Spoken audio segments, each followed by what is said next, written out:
নিজের স্ত্রীর সাথে সর্বোচ্চ সুন্দর ব্যবহার করতে হবে ভাইরা।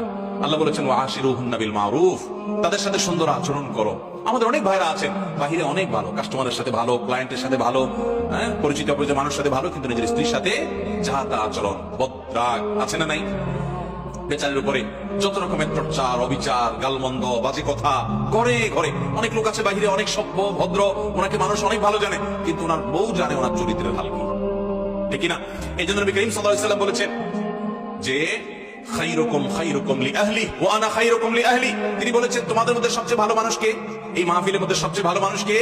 যে তার পরিবারের কাছে। কোন কোন হাদিস তিনি স্ত্রীকে নির্দিষ্ট করে বলে দিয়েছেন যে তার স্ত্রীর কাছে ভালো। অর্থাৎ স্ত্রী যদি বলে দিল থেকে যে আমার সাহেব, আমার স্বামী ওনার মতো মানুষ হয় না, উনি আসলে একজন অমায়িক ভালো মানুষ, এই সার্টিফিকেট যদি বউয়ের কাছ থেকে নিতে পারেন তো আল্লাহর কাছেও আপনি ভালো নিতে পারবেন। সবাই যায় বাসায় বউকে জিজ্ঞাসা করবেন যে হাদিসের ভাষ্য মতে তোমার সার্টিফিকেট ছাড়া আমি ভালো হওয়ার সুযোগ নাই, আসলে আমি মানুষটা কেমন বলো?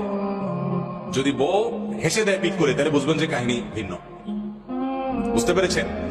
যদি হেসে দেয় তাহলে বুঝতে হবে আলামত ভালো না। অতএব স্ত্রীর কাছে ভালো হওয়ার জন্য নিজের আচরণটাকে সুন্দর করার চেষ্টা করতে হবে ইনশাআল্লাহ। অনেক মানুষ আছে এই জায়গায় ধরা খেয়ে যাবে।